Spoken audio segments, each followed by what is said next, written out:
Guys, ఈరోజు నేను మా ఫ్రెండ్ వాళ్ళ పీజీకి వచ్చాను. తనని సర్ప్రైజ్ చేద్దామని. తనకి తెలియదు నేను వస్తున్నట్టు. అండ్ ఆల్సో సర్ప్రైజ్ చేయడానికి రీజన్ ఏం లేదు, లైక్ ఊరికే తనని చూడాలనిపించింది. సో అలా వాళ్ళ పీజీ సైడ్ వచ్చాను. She doesn't know that I'm here, but let's see how she reacts. I'm waiting for her to come down. Okay, see you. So guys, finally she's coming. ఇప్పుడే మా ఫ్రెండ్కి call చేసి తనని కిందకి రమ్మని చెప్పాను, లైక్ పార్సెల్ వచ్చింది తీసుకోమని చెప్పి. తను ఇప్పుడే కిందకి వస్తుంది, బికాజ్ నేను చాలాసేపటి నుంచి వెయిట్ చేస్తున్నాను, తను రావట్లేదు. So let's see.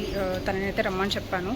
కిందకి వచ్చిన తర్వాత తను ఎలా సర్ప్రైజ్ అయిందో మీకు వీడియో చూపిస్తాను. వీడియో కంప్లీట్గా మిస్ చేయకుండా చూసేయండి.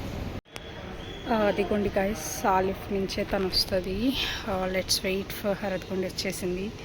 Let's see how she reacts. Delivery కోసం వెళ్తున్నట్టుంది. ఓకే, ఇప్పుడు వెళ్ళి సర్ప్రైజ్ చేద్దాం.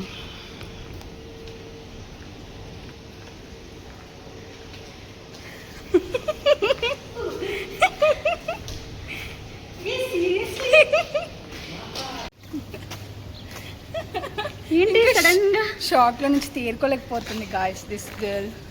ఊరికే వచ్చా నిన్ను చూద్దాం. నిజం చెప్పు. నిజంగానే ఊరికే వచ్చా నేను. అమ్మ చెప్పు, ఏమన్నా అయిందా? ఏం అడుగుతుంది గాయస్ దిస్ పిల్ల.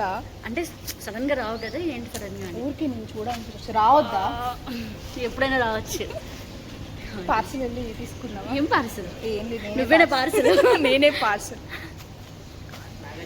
బాగుందా? చాలా బాగుంది, హ్యాపీ. అసలు ఎక్స్పెక్ట్ చేయలేదు. ఓకే, ఏంటి మరి ఎక్కడికి వెళ్దాం చెప్పు. నువ్వు ఎక్కడికంటే ఎక్కడికి? ఇంటర్న్కి వెళ్తాం గైస్. బాయ్. వచ్చేది అందుకే కదా, తినడానికే కదా. Okay, bye guys. Bye guys.